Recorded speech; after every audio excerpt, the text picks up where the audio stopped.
तो 6वें अध्याय का प्रथम श्लोक जो है वो इसी दिशा में है। तो भगवान कहते श्री भगवान वाच अनाश्रितः कर्मफलम कार्यम कर्म करोति यः स सन्यासी च योगी च न निरग्नि न चाक्रिय। अब देखो भगवान तुरंत बोल दिए यहाँ पर कि जो पुरुष कर्मफल का आश्रय न लेकर करने योग्य कर्म करता है वह सन्यासी हो तथा योगी है, और केवल अग्नि का त्याग करने वाला सन्यासी नहीं है अथवा केवल क्रियाओं का त्याग करने वाला योगी नहीं है। अब भगवान यह कहते हैं कि भाई जैसे हमारी यह धारणा बनी हुई है, सन्यासी कौन है, बोले कर्म का त्याग करके भाई अग्नि को छूता नहीं है, भिक्षा मांगता है, भगवा वस्त्र धारण करता है, दंड धारण कर ले, वो सन्यासी है। ठीक है, वो भी बाह्य स्वरूप है, वो सन्यासी नहीं है, सन्यासी का बाह्य स्वरूप है जो इस बात का प्रतीक है कि वो ऐसा आचरण करेगा या उसको ऐसा आचरण करना चाहिए, ऐसे आचरण का अभ्यास करना चाहिए। कैसे? कर्म फल का त्याग किए करते हुए उसको कर्म करना चाहिए, उसको इस प्रकार से अग्नि का त्याग वगैरह करके, मतलब एक त्याग में जीवन जीना चाहिए। इसीलिए वैसे वस्त्र पहनकर एक प्रतीक बना दिया जाता था। अब वैसा कोई आचरण न करे तो फिर क्या होगा? फिर वो सन्यासी माना जाएगा क्या? नहीं माना जाएगा। परंतु यदि कोई ऐसा वैसा ही आचरण कर रहा हो जैसा सन्यासी के लिए तय किया गया है, परंतु उसका बाह्य आचरण सन्यासी जैसा नहीं है, सन्यासी के जैसे कपड़े नहीं पहने, सन्यासी जैसा कुछ वो दिख नहीं रहा है, तो क्या वो सन्यासी नहीं? भगवान कहते नहीं, वो भी सन्यासी है। यदि वो सन्यास के सिद्धांत और नियम और सदर्शन के अनुसार आचरण कर रहा है तो वो सन्यासी है। केवल अग्नि का त्याग कर दिया और वो सन्यासी हो गया, दंड धारण कर लिया वो सन्यासी हो गया, 3 दंड धारण कर लिया वो सन्यासी हो गया, ये परिभाषा पूर्ण परिभाषा नहीं है। कोई जबरदस्ती किसी गद्दी पे बैठ गया और तुम उसको आचार्य धर्माचार्य मानकर पूजने लग जाओ तो ये मूर्खता है। उसके अंदर धर्माचार्य के गुण, लक्षण, शिक्षा, विद्या, ज्ञान सब कुछ होना चाहिए। नहीं है तो फिर वो नहीं है। मान रहे हो तो मूर्खता है, अधर्म है, अशास्त्रीय है। तो भगवान यहाँ कहते हैं, अब ये तो स्वयं भगवान कह रहे हैं, अब इससे ज़्यादा कौन होगा? अब तुम सब भगवान के सामने यदि कोई ऐसा व्यक्ति जाएगा कि नहीं भैया मेरे हाथ में दंड है, मैं, पर भगवान तो अंतःकरण देखेंगे, तुम्हारा बाह्यकरण थोड़ी देखेंगे। तुम्हारा तिलक लगाओ, दंड धारण किया, भाई तुम्हारा कर्म कैसा है? वहाँ व्यवस्था, जब तुम वहाँ यमराज्य क्या धर्मराज्य क्या जाओगे तो तुम दंड तो लेके जाओगे नहीं, कपड़े यही रह जाएंगे, शरीर भी यही रह जाएगा, दंड का पता ही नहीं चलेगा। केवल शरीर कर्म जाएंगे और सूक्ष्म शरीर जाएगा तुम्हारा। तो वहाँ तो हिसाब किताब तुम्हारे वो वही थोड़ी देखेंगे तुम क्या कैसे वस्त्र पहने, वस्त्र तो सब यही रहेगा, देखेंगे तुम्हारे कर्म, क्या तुमने सन्यासी जैसे कर्म किए क्या? तो भगवान कहते फिर कौन सन्यासी कौन है फिर? तो भगवान कहते अनाश्रित कर्म फलम कार्यम कर्म करोति यह स सन्यासी च योगी च, और वो योगी है वही सन्यासी। कौन? कैसा? जो कर्म फल का आश्रय ने लेकर कार्यम कर्म करोति यह, और जो कर्म कार्य करता रहता, कर्म करता रहता है। जो पुरुष कर्मफल का आश्रय नहीं लेकर करने योग्य कर्म करता है, कार्यम यानी करने योग्य, जो उसके लिए नियत धर्म है वो कर्म कर रहा है, परंतु उसके पीछे कर्मफल की अपेक्षा नहीं है, तो ऐसा व्यक्ति सन्यासी है, ऐसा व्यक्ति योगी है। इसलिए कोई भी व्यक्ति योगी बन सकता है, कोई भी व्यक्ति सन्यासी बन सकता है जो कर्मफल का त्याग करके अनाश्रित कर्मफलम कार्यम कर्म करोति यह स सन्यासी च योगी च, जो कर्मफल का आश्रय लिए बिना, उसकी अपेक्षा किए बिना कर्म कर रहा हो सहज भाव से, एक मजदूर भी यदि हो तो वो भी सन्यासी, वो भी योगी है। परंतु अब क्या, सन्यासी और योगी को बस केवल बाह्य चिन्हों को योगी मान लिया, कपड़ा पहन लिया, योगी जैसे दिखने लग गए बोले योगी महाराज, सन्यासी जैसे कपड़े पहन लिए, भगवा वस्त्र तो सन्यासी महाराज। भगवान कहते हैं नहीं, ये सब सन्यासी न निरग्नि न चाक्रिया। और कुछ लोग होते हैं भाई बस कुछ नहीं, बाबा जी बन के बैठे, भाई गांजे का दम लगा रहे, बैठे जा ध्यान में, सब योगी बाबा है। ये भगवान कहते हैं ये सब नहीं है। ये सब लोग जो है, अगर वो ऐसा उनका आचरण नहीं है, कैसा, एक अनाश्रित कर्म फलम कार्यम कर्म करो, तो अगर ऐसा आचरण नहीं करते वो सन्यासी योगी नहीं है। वो भले सन्यासी जैसे कपड़े पहने हो, त्रिदंड धारण किया हो, एक दंड धारण किया हो, किसी आचार्य की गद्दी पे बैठे हो, सहमति से बैठे हो या जबरदस्ती बैठे हो या सुप्रीम कोर्ट से बैठे हो, उससे कोई फर्क नहीं पड़ता है। यदि उसके मन में ये आचरण नहीं है, उसका आचरण ही आचारो परमो धर्म, यही बात युधिष्ठिर ने समझा थी आज। और भाई वास्तविकता है, आज भी किसी भी व्यक्ति को सैनिक किसको कहोगे, किसको कहा जाता है सैनिक? क्षत्रिय किसको कहते हैं? जो सैनिक है वही क्षत्रिय। युद्धे च पलायनम शौर्य तेज धृति दाक्ष्य। नहीं हम तो वही क्षत्रिय घर में बने तो हम तो हो गए सैनिक, ऐसे थोड़ी हो जाएगा भाई। तुम्हें पूरी गुण चाहिए, क्षमता चाहिए, तुम्हारी परीक्षा होगी, तुमने परीक्षाओं को पास करना पड़ेगा, उन कठिनाइयों को पास करना पड़ेगा, और ट्रेनिंग होगी अच्छे से। तुम देखते कितना सहन कर सकते हो, तब तुम सैनिक कहलाओगे। ऐसे ही सभी के क्षेत्र में है, जब तक उसके वो सैनिक के गुण नहीं है वो क्षत्रिय नहीं है। केवल ये सोच लें कि नहीं हम तो क्षत्रिय जाति के भैया, तो हम क्षत्रिय हो गए, हम तो चलो जिसको चाहे उसको मार देंगे, हमको कोई दोष पाप नहीं लगेगा। ऐसा नहीं। जो सेना में जाओ, सैनिक बनो, परीक्षा भाई तुम्हारे योद्धा के गुण होना चाहिए, योद्धा के लक्षण होना चाहिए, तुम्हारे बाहू में बल होना चाहिए, और तुम्हें परीक्षा जो वहाँ जाकर तुम्हें जहाँ भी प्रशिक्षण मिलता वहाँ जाना चाहिए, वहाँ परीक्षा देनी चाहिए, उसमें सफल होना चाहिए, फिर सैनिक बन गए, तब तुम क्षत्रिय हो। शौर्य तेजो धृति दाक्ष युद्धे च पलायनम दानम ईश्वर भाव क्षात्र कर्म स्वभाव। तुम्हारे में शौर्य तेज हो रहेगा तब तो तुम वहाँ जाकर युद्ध करने जाओगे, योद्धा का तुम परीक्षा पास कर पाओगे। जैसे IAS PCS हर कोई नहीं बन सकता, सोच ले कि नहीं भाई हम बन जाए, है ना, प्रिंसिपल सेक्रेटरी, तो ऐसे कैसे बन जाओगे भाई? नहीं हमारे बाप दादा प्रिंसिपल सेक्रेटरी थे, मैं भी मुझे ही बना दो। भले बोले कि कितना आता तुमको, पढ़ाई वढ़ाई IAS पास किया? बोले नहीं हम तो 10वीं फेल है, पर मेरे बाप दादा जो है प्रिंसिपल सेक्रेटरी थे, तो मुझे भी प्रिंसिपल सेक्रेटरी के रूप में बैठा दो। क्या होगा फिर? अधर्म ही फैलेगा ना, यही अधर्म है समाज में। इसलिए गुण और कर्म को आधार माना गया है। उसमें गुण होने चाहिए, वैसे उसके कर्म होने चाहिए, वैसा उसका आचरण होना चाहिए।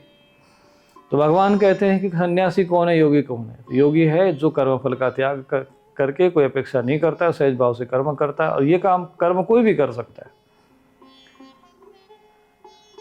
हम लोगों ने मान के बैठ गए कि नहीं बस कपड़े है तो सन्यासी जो है कहीं पे जाके बैठ के कुछ नहीं, गांजे का दम लगा किसी गुफा में बैठा, मंदिर में बैठा, मठ में बैठा हो तो योगी। भगवान कहते ये सब तुम्हारी मूर्खों की व्याख्या है, अधर्म की व्याख्या, इनका कोई लेना देना नहीं। कहते अनाश्रित कर्म फलम कार्यम कर्म करोति यह स सन्यासी च योगी च न निरग्नि न चाक्रिय। बोले कि चुपचाप बैठा वो सोच लो योगी है, अग्नि का त्याग कर दे उसको सन्यासी। बोले वो सन्यासी नहीं है। भगवान कहते हैं सन्यासी जैसा आचरण ही नहीं है, सन्यासी जैसा कर्म ही नहीं है। सहज भाव से जैसे सन्यासी होता है, कोई अपेक्षा नहीं रखता। जो वास्तविक सन्यासी, अगर वस्त्र धारण करने के बाद उसको तो ये चाहिए, सन्यास धारण कर लिया, अपेक्षा के लिए भिक्षा मांगे, भोजन करे और फिर सन्यासी बने। लोगों को उपदेश देता रहे, ज्ञान देता रहे, अपने साधना करे, भजन करे, बस हो गया। कोई अपेक्षा नहीं, कोई कामना नहीं। जो सहज भाव से हो वो सन्यासी है, वो योगी है। इसलिए ऐसा आचरण करके कोई भी सन्यासी बन सकता है। उसके लिए बाह्य वस्त्र, अग्नि का त्याग कर दो तो फलाने ये कर दो तो वो कर दो तो फिर सन्यासी है, अग्नि को छूता है तो कैसे सन्यासी? अरे ये सब जो है तुम्हारी अधर्म की जो व्याख्या है। भगवान की व्याख्या ये है, कर्म फल का त्याग यदि करते हुए, कर्म फल की अपेक्षा किए बिना, जो तुम्हारे लिए नियत कर्म है, कार्यम कर्म करो तो यह, तुम यदि कर्म कर रहे हो तो तुम सन्यासी हो, तुम योगी हो। कर्म का रहस्य जानकर, कर्म के उस स्वरूप को समझ के। यह संन्यासमिति प्राहु योगम तम विद्धि पांडव नहीं संन्यस्त संकल्पो योगी भवति कश्चन। अब योगी और सन्यासी की बात चल रही है यहाँ पर। भगवान कहते हैं अर्जुन, जिसको सन्यास कहते हैं उसको योग जान, क्योंकि संकल्पों का त्याग न करने वाला कोई भी मनुष्य योगी नहीं हो सकता। नहीं संन्यास संकल्प योगी भवति कश्चन।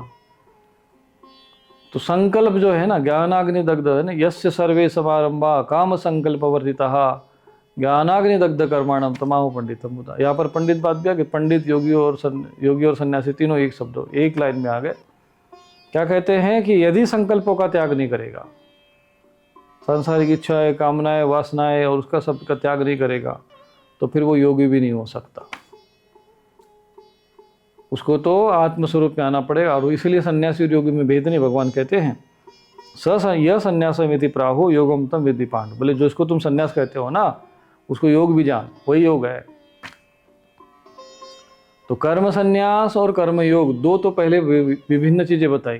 पर भगवान ने कहा कि मूल रूप से अगर आंतरिक रूप से देखोगे तो दोनों एक ही है। क्यों?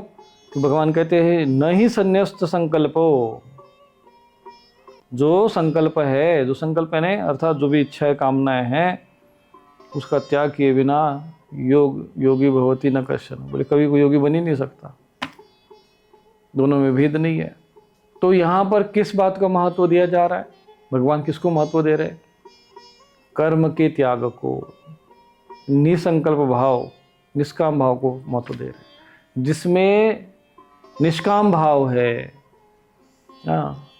और जो सहज भाव से बिना संकल्प किए, यस्य सर्वे समारंभा काम संकल्प वर्जितः, जो काम और के जो संकल्प है उसके वर्जितः, तो सहज भाव में कर्म करता हूँ, इसकी बात हो रही है।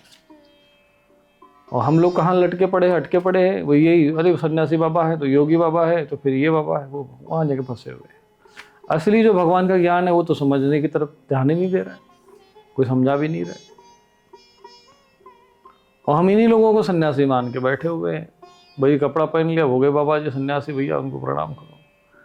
अरे भाई उनको जो आचरण करना चाहिए वैसा तो आचरण नहीं कर रहे वो, तो कैसे सन्यासी हो सकते? भगवान कहते न वो कोई न निरग्नि न चाकरी, बोले ऐसे नहीं हो सकता। योगी बनने के लिए, सन्यासी बनने के लिए आपको सर्व संकल्प का त्याग और अनाश्रित होकर कर्मफल करने का भाव, उसका आचरण तुम्हारा दिखना चाहिए। तब तो भगवान कहते हैं कि भैया तो योगी है, सन्यासी है, तुमको योगी का फल मिलेगा। यहाँ तुम कितनी भी उछल कूद मचा लो, उससे कोई फर्क नहीं पड़ता। यमराज जी के यहाँ बैठकर जो सही बात, जो निर्णय होगी वहाँ होगी ना। जैसे कितने किसी भी कानून कोई कुछ भी कर ले, दो लोगों में विवाद हो जाए, वो कहीं नहीं ये मेरा है, वो मेरा है, मैं सही हूँ, मैं गलत, भाई तो न्यायाधीश बताएगा ना कौन सही कौन गलत है। तो न्यायालय में जैसे आओगे, जैसे ही यमराज जी के सामने, धर्मराज जी के सामने, तब पता चलेगा भाई कि तुमने सच में सन्यास के कर्म किए, योग के कर्म किए कि नहीं किए। इसलिए अपने अंतःकरण में झांको, देखो कि हम उस अनुसार आचरण कर रहे हैं क्या, नहीं कर रहे, तो भैया तुम अपना तैयारी कर लो फिर। और यदि आप गृहस्थी जीवन जी रहे हो, सामान्य जीवन जी रहे, मजदूर है, नौकरी करते, भैया हम तो साधारण आदमी है, गरीब है, हम तो भैया ऐसे घर में जन्म ऐसे घर में जन्म ले लिया, अरे इससे कोई मतलब नहीं होता। तुम्हारा भाव क्या है? तुम कर्म करते समय किस भाव से कर्म कर रहे हो? अनाश्रित कर्म फलम कार्यम कर्म करो, तो यह ऐसा भाव है क्या? है तो तुम सन्यासी हो, योगी हो। यस्य सर्वे समारंभा काम संकल्प वर्जित, तुम्हारे काम संकल्प के बिना तुम्हारे कर्म होते हैं क्या? बोले क्या हाँ हो सकता है, तो फिर तुम हो सकते। बोले ये कैसे संभव है? अब यही तो भगवान यहाँ समझाना चाहते हैं। तो महत्व किस चीज का है? भाव का। महत्व किस चीज का है? आंतरिक स्थिति का। बाह्य चीजों का कोई यहाँ पर महत्व ही नहीं है। ये तो भगवान की व्याख्या है। अब भगवान आगे बता रहे, ये तो बता दिया कि भाई सन्यासी कौन है, योगी कौन है, इतनी अवस्था बता दी। बड़ी महाराज इतना यहाँ ऊपर तक कैसे पहुंचे? ये तो बड़ा कठिन है। सर्व संकल्प का त्याग करके कैसे कोई कर्म का? संकल्प नहीं होगा तो कर्म कैसे होंगे? जब हम संकल्प ही नहीं करेंगे तो कैसे कर्म होगा? अब ये तो भगवान आगे बताएंगे सहज भाव से कैसे कर्म होते हैं, क्योंकि वो तो भगवान बता रहे हैं तो सत्य हैं। सत्य हैं तो उसके रहस्य को समझो और कर्म करो। ऐसा संभव नहीं होता तो भगवान इसकी चर्चा क्यों करते? क्यों बोलते कि भाई ऐसे जो है, ऐसे लोग पंडित होते हैं, ज्ञानाग्नि दग्ध कर्माणम, ज्ञान के अग्नि से अगर कर्म दग्ध नहीं होते तो उसका उल्लेख ही क्यों करते? भाई इतने बड़े भगवान वचन भगवद गीता के कह रहे हैं तो ऐसे ही तो कह नहीं रहे बिना कारण के, बिना, और असत्य तो कह नहीं रहे हैं। सत्यता है, हमारी समझ में नहीं आ रहा है, थोड़ा सा बुद्धि से ऊपर जा रहा है, तो समझने का प्रयत्न करते हैं कि आखिर उसमें रहस्य क्या है, कौन सा कर्म का रहस्य है कि जो है ये ऐसे सहज में अनाश्रित कर्म फलम, कोई कर्म फल के आश्रय नहीं किया, कर्म फल की इच्छा ही नहीं, फिर भी कर्म कैसे करेंगे? तो वही सब आगे जो भगवान अब साधन बताते हैं। अब तो ये बता दिया अवस्था, लक्ष्य बता दिया, योगी सन्यासी कैसे बनता है, ऐसे होता है। तुम यदि सर्व संकल्प का त्याग करके अगर तुम योगी सन्यासी हो, बोले कैसे होगा, क्या साधन है उसका, क्या उपाय है? तो भगवान आगे बताते हैं, आरुरुक्षो मुनेर योगम कर्म कारण मुच्यते योगारूढ़ से तस्यैव क्षम कारण मुच्यते। योग में आरूढ़ होने वालों की इच्छा वाले मननशील पुरुष के लिए योग की प्राप्ति के लिए निष्काम कर्म करता हुआ हेतु ही कहा गया है। योगारूढ़ हो जाने पर उस योगारूढ़ पुरुष का सर्व संकल्प का अभाव है, वही कल्याण में हेतु कहा गया है। अब ये थोड़ा आप लोगों को समझ में आएगा नहीं कि भाई भगवान कहना क्या चाहते हैं, अब उसको हमें समझाना पड़ेगा। अब शंकराचार्य जी क्या कहते हैं इस विषय में थोड़ा सा हम लोग देख लेते हैं। 6वें अध्याय में भगवान शंकराचार्य जी जो है, क्योंकि इन्होंने शंकराचार्य जी की एक बार गीता शंकर भाष्य जरूर पढ़ लेना, और जब हमारे भगवत जो हमने आज आपको ये जो पूरा ज्ञान यज्ञ संपन्न हो जाएगा तो आप जो है भगवत एक बार गीता शंकर भाष्य आप जरूर सुन लेना, पढ़ लेना स्वयं ही, क्योंकि जो हमने बताया है वो आपको जब स्वयं आपको अध्ययन करोगे, मनन करोगे, चिंतन करोगे, पढ़ोगे तो वो फिर एकदम फिट हो जाएगा दिमाग में। हाँ, महाराज जी ने जो कुछ समझाया तो बिल्कुल ठीक है। तो यहाँ पर शंकराचार्य जी क्या कहते हैं, आरुरुक्षो मतलब आरूढ़म इच्छतः अनारूढ़स्य ध्यान योगे अवस्थातुम अशक्तस्य एव इत्यर्थ। कस्य आरुरुक्षो मुनेः कर्मफल संन्यासिना इत्यर्थ। किम आरुरुक्षो योगम कर्म कारणम साधनम उच्यते। तो शंकराचार्य जी कहते हैं जो ध्यान योग में आरूढ़ नहीं, अब यहाँ पर आरूढ़ो मुनिर्योगम कर्म कारण उच्यते। अब ये किसकी बात हो रही है? अर्थात ये ध्यान योग की बात हो रही है। अर्थात जिन्होंने ध्यान योग जिनका सिद्ध नहीं हुआ, अर्थात उनके लिए फिर कर्म कारण उच्यते, जो योगारूढ़ होना चाहता है। इसका अर्थ होता है आरुरुक्षो मुनिर्योगम, अर्थात जो मुनि मनन करने वाला साधक भक्त कोई भी जो साधना करते हैं, यदि वो उस अध्यात्म मार्ग में आगे बढ़ना चाहते हैं, उस स्थिति को प्राप्त करना चाहते हैं, तो वो जो है आरुरूढ़ो मुनिर्योगम, ये जो आरूढ़ उसको कहा गया है। जो आरूढ़ होना चाहते हैं अर्थात उस पद को प्राप्त करना चाहते हैं, उस पद पर आसीन होना चाहते हैं, उसको आरूढ़ कहा गया है। तो किस पर? तो योग पर। यहीं पर शंकराचार्य जी कहते हैं किस पर होना चाहते? तो योगे आरूढ़ो योगम कर्म कारणम साधनम उच्यते। किम आरुरुक्षो, इसके इन्होंने यहाँ वर्णन किया। तो इसका हिंदी में जो ध्यान योग में आरूढ़ नहीं, ध्यान योग में स्थित नहीं रह सकता, ऐसे योगारूढ़ होने की इच्छा वाले मुनि अर्थात कर्मफल का त्याग करने वाले पुरुष के लिए ध्यान योग पर आरूढ़ होने का साधन कर्म बतलाया गया है। अर्थात जो ध्यान की अवस्था में नहीं जा पाया है उसके लिए यम नियम आसन प्राणायाम प्रत्याहार धारणा, इतना तो जो है कर्म करो भाई, धारणा करो, अभ्यास करो, धारणा बनाओ, ऐसी धारणा करो, वैसी धारणा करो, भगवान का ऐसा ध्यान करो, वैसा ध्यान करो, प्रत्याहार करो, हाँ तुम्हारे मन को वश में करो, फिर थोड़ा सा प्राणायाम कर लो। प्राणायाम का मतलब ये नहीं होता दुनिया भर के कपालभाति नहीं होती, ये सब प्राणायाम नहीं होता है। प्राण का होता है, प्राणों को जो ऊपर नीचे जो हो रहा है उसको देखना, उसको हल्के से उसको पूरक रूप में, फिर उसको छोड़ने को रेचक कहते हैं, और कुंभक। तो जितना कुंभक करते हैं उसको प्राणायाम कहते हैं। प्राण आयाम, आयाम माने नियंत्रण, तो प्राण पे नियंत्रण करने का अभ्यास किया जाता है। तो सब में प्राण है तो वायु में प्राण है, तो वायु पे नियंत्रण आ जाएगा तो प्राण में भी नियंत्रण आएगा, ये सूत्र है। ऐसे ही तेज पे भी, अगर तेज में भी वायु प्राण होते हैं, तेज पे भी अगर नियंत्रण करो तो भी प्राण नियंत्रण में आते हैं। शब्द में भी प्राण होते हैं, अगर शब्द पे भी नियंत्रण करो, मंत्र जाप करे तो भी प्राण में नियंत्रण आता है। ये गुप्त रहस्य योग का रहस्य होता है जो गुरु के माध्यम से समझ में आता है। तो श्वास प्रश्वास जैसे भगवान ने बताया कि श्वास जो पान अपान जो है वायु है उसको समान करके उसको आप लोग अभ्यास करो। तो जो योगारूढ़ होना चाहता है, योग अभ्यास करके उस स्थिति को प्राप्त होना चाहता है, परंतु अभी वो हुआ नहीं है, ध्यान योग में चला नहीं गया, तो उसके लिए कर्म है। भाई तुम धारणा है, ऐसे नहीं ऐसे करो, ये धारणा बनाओ, वो धारणा बनाओ। वो कल्पना करेगा, धारणा करेगा, जैसा उसको बताया गया कि भाई ऐसे नहीं ऐसे भगवान का ध्यान ऐसे करना है, भगवान का ऐसा जप करना है, वैसा करना है। ध्यान में ये सब नहीं होता है। ध्यानम कहते हैं ध्यानम निर्विषयम मनम, देयर आर नो सब्जेक्ट, कुछ है ही नहीं वहाँ पर, विषय ही नहीं है, कुछ नहीं, ये नहीं करना वो कुछ नहीं। ध्यान मतलब ध्यान, उसमें कुछ नहीं, निर्विषयम मना, मन में कुछ रहेगा ही नहीं, ये सब कुछ है पहले। तो इसलिए कहते हैं कि कर्म कारणम उच्यते। इसका अर्थ यह है कि पहले वो यम नियम आसन प्राणायाम इसका अभ्यास करें, उसको बोलते हैं कर्म कारणम उच्यते। तो जो आरूढ़ होना चाहता है, ध्यान योग में स्थित होना चाहता है, योगी बनना चाहता है, संन्यास अवस्था को प्राप्त करना चाहता है, तो उसको कैसे अभ्यास करना चाहिए? भगवान कहते हैं कर्म करो पहले। तो कौन से कर्म करे ध्यान योग के लिए? तो फिर यम नियम आसन प्राणायाम प्रत्याहार धारणा ध्यान जो है ये सब करना चाहिए। तथा वही जब योगारूढ़ हो जाता तो उसके लिए योगारूढ़ता ध्यान में सदा स्थित रहने का साधन शम उपशम अर्थात कर्म कर्म से निवृत्त होना बतलाया गया है। मनुष्य जितना जितना कर्मों में विपरीत होता जाता है उतना उतना ही उस परिश्रम रहित जितेंद्रिय पुरुष का चित्त समाहित होता जाता है। ऐसा होने से वह झटपट योगारूढ़ हो जाता है।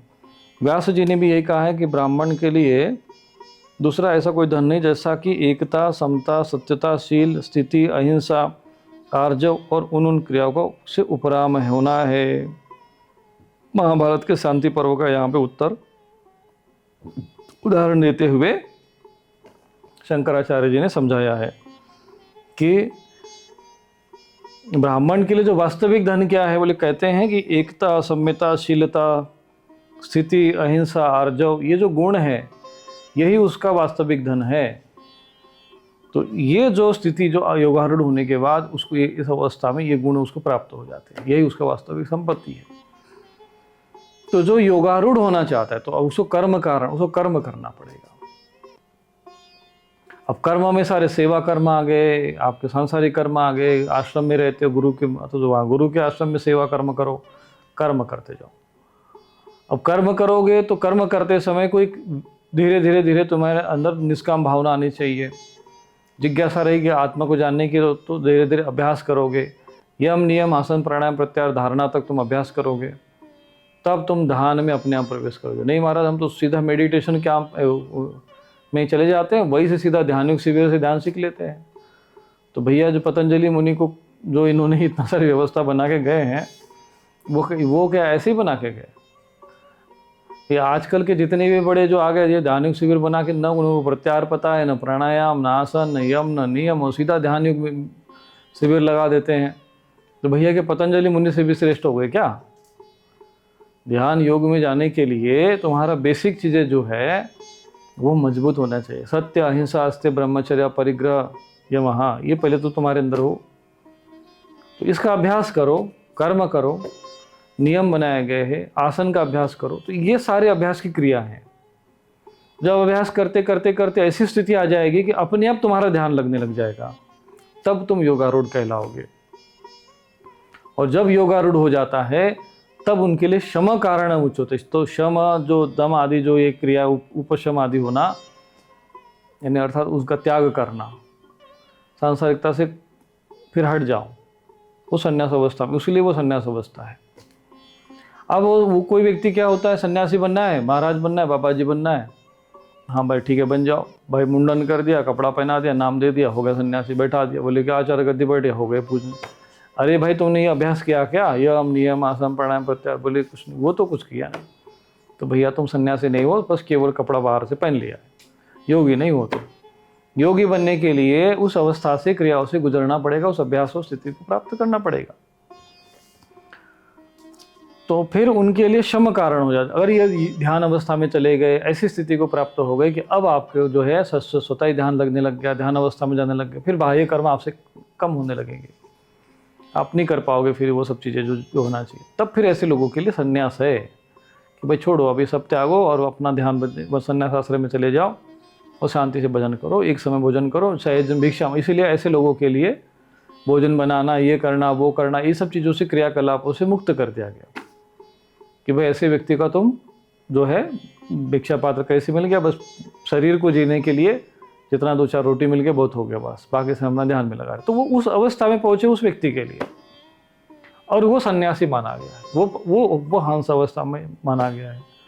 फिर उसके बाद वो समाधि में चला गया तो वो परमहंस अवस्था को प्राप्त हो जाएगा। समाधि में चला गया तो फिर उसके तो बनने की भी आवश्यकता नहीं पड़ती, धीरे धीरे वो उसका भी उपराम हो जाता। कोई खिलाएगा तो खाएगा, नहीं तो पड़ा रहेगा अवधूत अवस्था में। वो ऐसे व्यक्ति को परमहंस कहते हैं।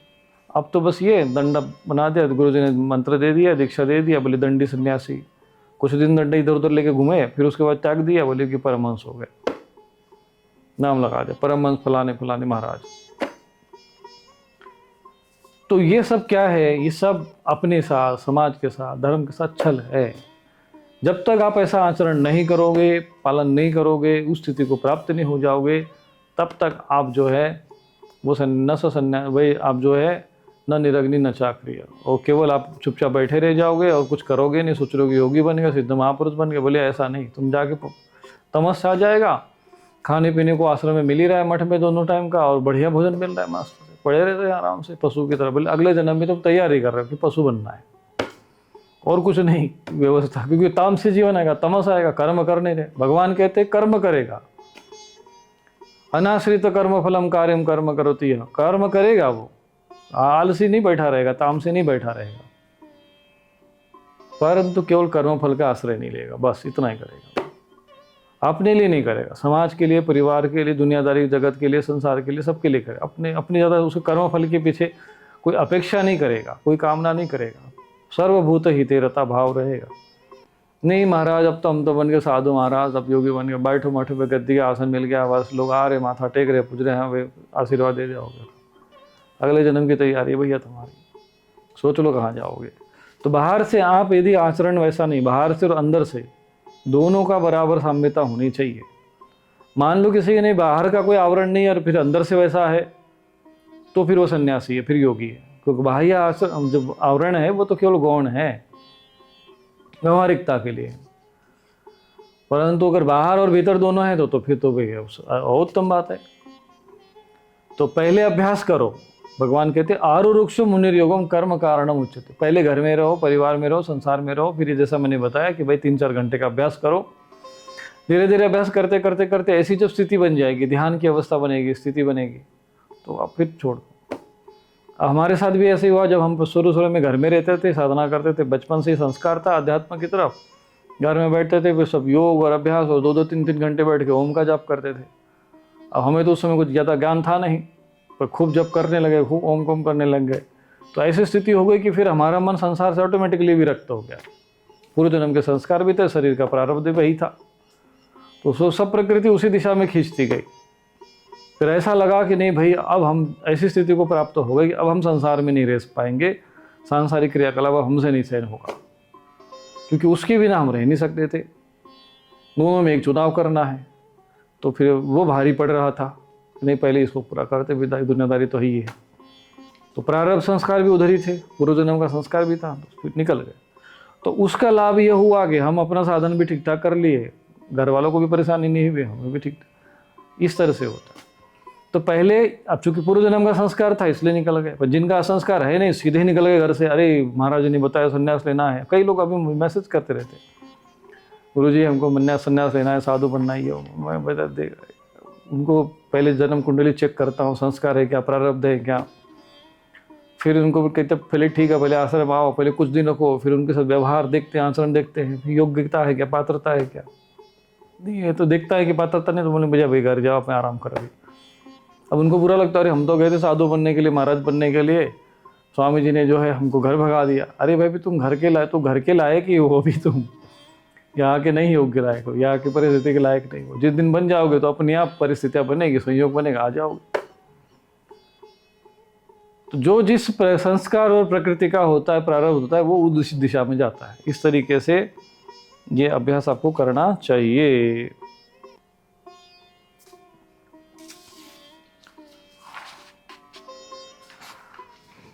तो आगे जो है भगवान, अब योगारूढ़ किसको कहते हैं? बोले अब योगारूढ़ बन गए तो क्या होगा? भगवान कहते हैं यदा हीनेन्द्रियार्थेषु न कर्मस्वनुसज्जते सर्वसंकल्प सन्यासी योगारूढ़स्तदोच्यते। अब योगारूढ़ हो गए तो क्या होगा? जिस काल में न तो इंद्रियों के भोगों में न कर्मों में ही आसक्त होता है, उस काल में सर्व संकल्पों का त्यागी पुरुष योगारूढ़ कहा जाता है। जिस यदा ने जब इंद्रियार्थेषु, न तो इंद्रियों के भोग में, न तो इंद्रियों के अर्थेषु, इंद्रियों के अर्थ में, न कर्मसु ही अनुसज्जते आसक्त होता है, न तो कर्म में उसके ज़्यादा विशेष आसक्ति होती है, न इंद्रियों में आसक्ति होती। ऐसा सर्व संकल्प सन्यासी और सभी प्रकार का सन्यासी जो होता है, योगारूढ़ सदोच्यते, ये इस प्रकार से यहाँ पर भगवान ने वर्णन किया है। तो आपको अभी 6वें अध्याय में हम पहुँच गए। तो 6वां अध्याय लोग ध्यान योग का कहते हैं, तो परंतु भगवान ने 5वें अध्याय में ही ध्यान की विधि बता दी थी। आगे भी आएगा वही विषय बार बार। अब ये सारा विषय हम कर लेंगे, लेकिन इसमें एक महत्वपूर्ण विषय समझना है कि ये जो हम भगवत गीता सुन रहे हैं, भगवान के जो वचन सुन रहे समझ रहे हैं, इसमें आप एक बात को तो आप अच्छे से समझ गए होंगे कि जो भी विषय इसमें आ रहा है, चाहे वह सन्यासी का, योगी का, पंडित का, ब्राह्मण का, ये जो भी ऐसे शब्द आ रहे हैं, मुनि है, मनीषी है, ऐसे शब्द आ रहे हैं, इसमें मुख्य रूप से कारण जो है उसके कर्म को ही माना गया है, आचरण को माना गया है। और युधिष्ठिर जी को जब प्रश्न पूछा गया यक्ष जी द्वारा, तो उन्होंने भी आचार को ही माना गया। आचारो परम धर्म इसलिए कहा जाता है। तो बाह्य आचरण जो है और आंतरिक स्थिति, दोनों का संयम जो है, संयोग बराबर होना चाहिए। केवल बाह्य आडंबर, बाह्य क्रियाएं, बाह्य स्वरूप, उसी को ही तुम सन्यासी मान लो, उसी को धर्माचार्य मान लो, उसी को योगी मान लो, बाह्य प्रदर्शनों को मान लो, तो फिर स्थिति जो है, मामला बिगड़ जाता है।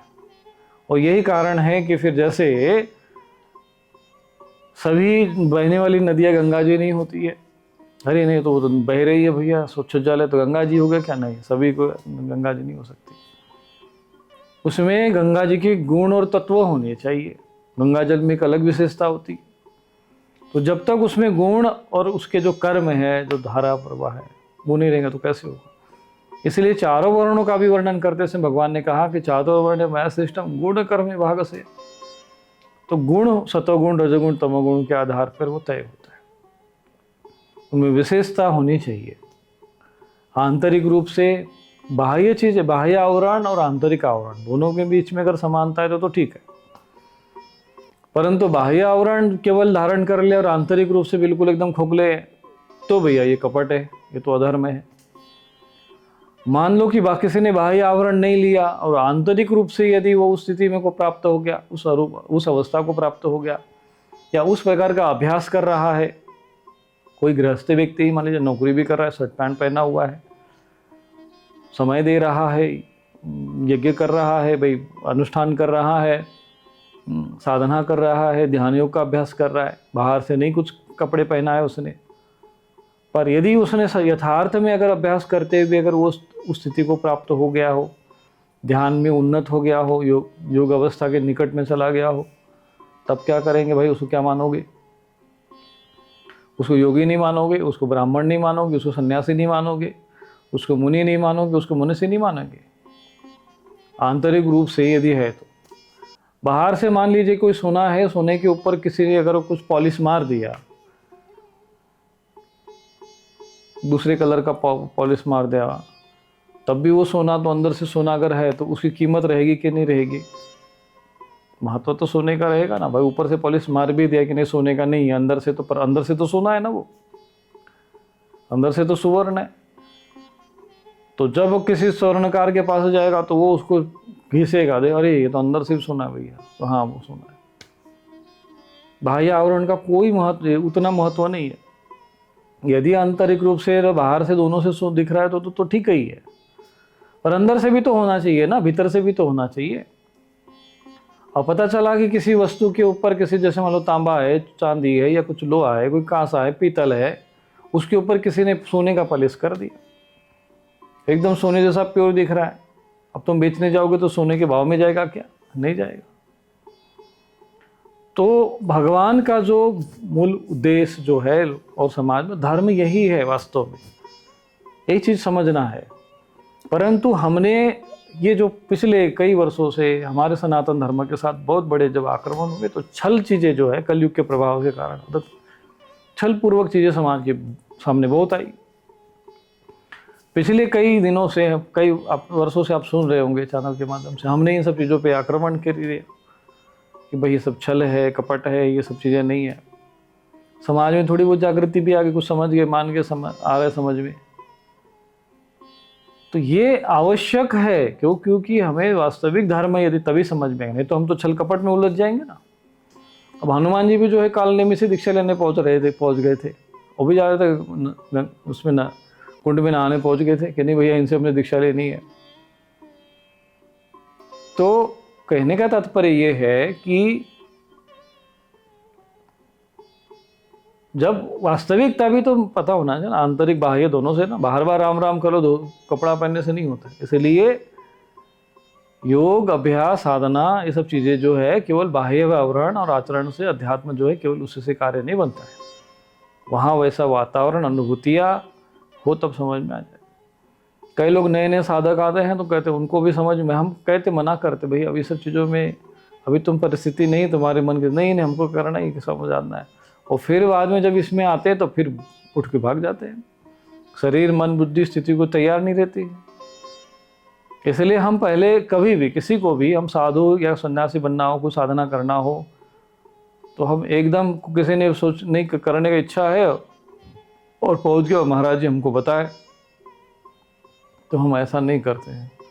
हमारा ये प्रयत्न रहता है कि पहले उसको अनुभव, उसका जो है वो स्थिति क्या है, उसकी क्षमता क्या है, परिस्थिति क्या है, वो पहले हम देखते हैं, समझते हैं, उसके अनुसार उसकी पात्रता का परीक्षण करते हैं और लगता है कि हाँ ये इस योग्य है, तो फिर उसको उस दिशा में लेने का प्रयत्न करते हैं। और हम कई प्रक्रियाओं से उसको गुजारते हैं। भाई पहले अपने पितृदोष का शमन करो, क्योंकि वो सब चिपके पड़े हैं सबके साथ में। कई चीज़ें हैं जो है सब पूर्व जन्म के संस्कार होते हैं, दोष होते हैं, इसको नष्ट करना पड़ता है। और फिर एक जो वास्तविक योग की मार्ग पर आदमी आगे बढ़ सकता है। इसलिए भगवान कहते हैं आरुरुक्षो मुनिर्योगम कर्म कारण उच्यते। तो पहले ये विभिन्न प्रकार के कर्म करना बहुत आवश्यक है।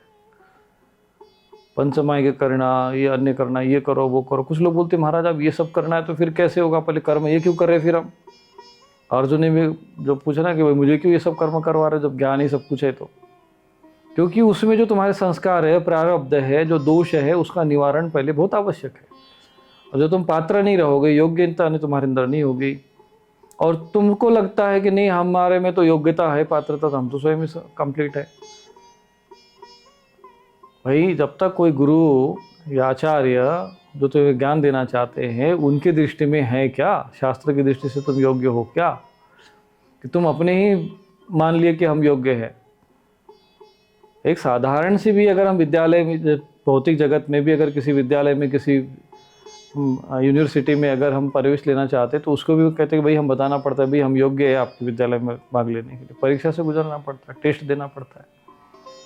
तो इसीलिए अभ्यास करो। जो भी चीज़ें हम बताते हैं किसी को, कि केवल इसलिए नहीं बताते हैं कि वो उसके प्रति हमारे मन में कोई द्वेष होता है या उसके प्रति कोई हमारा दुर्भाव होता है या उसके पीछे हम कोई भेदभाव करते हैं या उसमें कोई हमारा कोई स्वार्थ गड़ा पड़ा रहता है, ऐसा कुछ नहीं होता। वो हम इस प्रक्रिया के अनुसार उसको आगे बढ़ाते हैं, क्योंकि हमें पता है कि सामने वाला व्यक्ति की क्या स्थिति है। अच्छा, ये सब चीज़ों को हम झेले हैं, अनुभव किए जीवन में।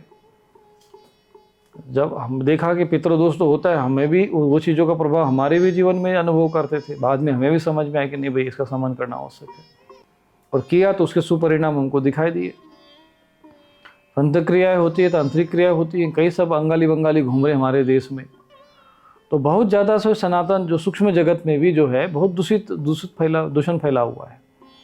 चारों तरफ लोग ज़मीनों में मुर्दे गाड़ रहे, सब गाड़े जा रहे, सब प्रेत, सब भूमि बना दे रहे, सब भूमि बना दे रहे।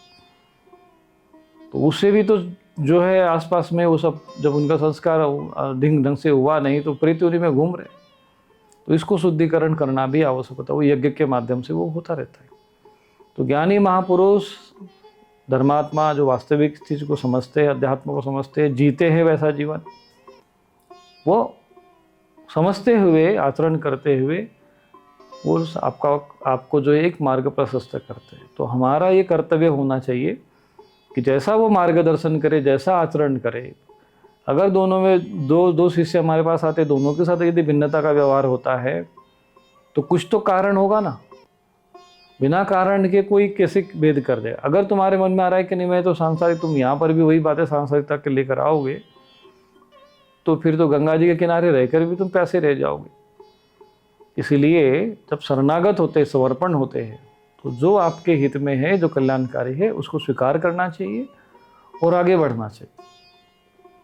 किसी भी प्रकार से जो है संशय मन में आने नहीं देना चाहिए। अज्ञ अश्रद्धान संशयात्मा विनश्यति, भगवान ने कहा। तो इसीलिए ये सब चीज़ें समझना बहुत आवश्यक है, शास्त्रोक्त आधार पर समझना बहुत आवश्यक है। आज पूरा समाज जो है धर्म के विषय में बिल्कुल विमूढ़ है, केवल अर्जुन ही विमूढ़ नहीं था। और इतनी विमूढ़ता फैला दी गई कि लोगों को वो जो वास्तविक शास्त्रोक्त ज्ञान है, चाहे भगवत गीता हो, महाभारत है, उससे विमुख कर दिया गया। और बाहरी चीज़ें जो है, छल कपट वाली चीज़ें जो है, बस घुमा फिराने वाली इधर की खूब ज़्यादा आडावर फैला दिया गया। तो इसीलिए शास्त्रोक्त ज्ञान से विमुख होने के कारण आज समाज जो है वास्तविक धर्म से, आचरण से विमुख है, और इसलिए जीवन में सुख शांति नहीं है। मानव जीवन प्राप्त करने के बाद जो उसको उपलब्ध जो वातावरण शरीर में, परिवार में, समाज में, देश में दिखना चाहिए, वो दिख नहीं रहा है। इसका कारण ये है कि हम लोगों ने अपने धर्म की जो शास्त्र विधि, उसका हमने त्याग करके मन माना आचरण किया है। और इसमें यह जो ओझा सोका बोपा, जो अनपढ़ गवार जो लोग होते हैं, इनके अनुसार समाज में आचरण करते। तो इन सबसे बचते हुए ज्ञात्वा शास्त्र विधानोक्तम कार्यम कर्तुमिहारसि, शास्त्र का अध्ययन करो, शास्त्र को समझो, पढ़ो और विवेक पूर्वक जो है कर्म करो, साधना करो, उपासना करो। भौतिक और आध्यात्मिक दोनों कर्मों में सफल हो जाओ, धर्म अर्थ काम और मोक्ष में सफल हो जाओ। ऐसे ही कर्म कांड भी समाज में रहा, कहीं ढंग से यज्ञ नहीं हो रहे, विधिवत संस्कार नहीं हो रहे, जो मन माना आचरण चल रहा है। कोई तसले में तो कोई कैसे भी हवन कर दे रहा है, कोई भी घी ले लिया, कोई भी सामग्री ले लिया, कोई मंत्र पढ़ लिया, कोई हनुमान चालीसा लेके बैठा है, तो कोई उसी से आहुति देने लग गए। तो समाज में जो है ये सब घोर अधर्म फैला हुआ है। और दुर्भाग्य का तो ऐसा आ गया कि इस पर जो है सभी जिनके ऊपर दायित्व है वो मौन बैठे हुए हैं। इसीलिए हमें सब मार्गदर्शन करते हुए और जो शास्त्रोक्त ज्ञान है उसको बताते हुए हमें केवल साधकों के लिए नहीं, श्रद्धालुओं के लिए नहीं, केवल पूरे मानव समाज के लिए हम एक मार्गदर्शक की भूमिका निभाते हुए और शास्त्रोक्त ज्ञान देते हुए आप लोगों को ये मार्ग प्रशस्त कर रहे हैं। और ऐसा करते समय हम शास्त्रों का प्रमाण, उसका संदर्भ, उसी का आधार बनाते हुए आप लोगों को आगे बढ़ा रहे हैं। इसमें भी आप लोग स्वयं भी अध्ययन मनन करो, चिंतन करो। चूँकि शास्त्र उपलब्ध है, आप अपने घर में भी मंगवा सकते हो। उस समय तो नहीं था, किसी समय भाई उतना तो प्रिंटेड ग्रंथ नहीं थे, अब तो सब उपलब्ध है। थोड़ा भगवत गीता अपने पास भी रखा करो। एक छोटा सा जो है 30 रुपये की भी छोटे से पकड़ से जाती है, वो भी पढ़ा करो। गीता शंकर भाष्य भी मंगा सकते हो। और भी कोई आपको व्याख्या हो तो वो भी पढ़ के देखो। पदच्छेद, अन्वय, अन्वयार्थ, ये सब चीज़ों को भी समझने का प्रयत्न करो। इस तरीके से जीवन को शास्त्रमय बनाएंगे तो आप वास्तविक धर्म का आचरण करते हुए धर्म, अर्थ, काम और मोक्ष, ये चारों पुरुषार्थों को सिद्ध कर पाओगे। यदि ज्ञान नहीं है तो न तो धर्म आप ठीक से आचरण कर पाओगे, न तो आप अर्थ का ठीक से भोग कर पाओगे, न काम आपके जीवन में जो सुख दे पाएगा, और न मोक्ष को आप उपलब्ध हो पाओगे। इसलिए शास्त्र महत्वपूर्ण है। तस्मात् शास्त्रम प्रमाणम, भगवान ने कहा है, तो उसी को ही मानकर आगे बढ़ो। बाकी भ्रमित करने वाले तो आज के युग में कितने भयानक रूप में ऐसे छाए हुए, आपको तो सबको पता ही है। बुद्धिमान और विवेकवान व्यक्ति इन सब से बीच में जो शास्त्रोक्त मार्ग है उसका अनुसरण करते हुए आगे बढ़ता है। तो आज इतना ही। नारायण नारायण नारायण। क्या आपकी समस्याओं का समाधान नहीं मिल रहा? स्वामी रूपेश्वरानंद आश्रम में पितृदोष निवारण, काल सर्प दोष शांति, नारायण बलि पूजन, महायज्ञ, जन्म कुंडली विश्लेषण, अभिमंत्रित रक्षा कवच तथा सिद्ध यंत्र जैसे श्री यंत्र, कुबेर यंत्र उपलब्ध हैं। साथ ही नकारात्मकता, शामक स्प्रे, मंत्र सिद्ध यज्ञ भस्म और दैवीय रक्षा कवच भी प्राप्त करें। अभी कॉल करें और सेवा हेतु दान करें।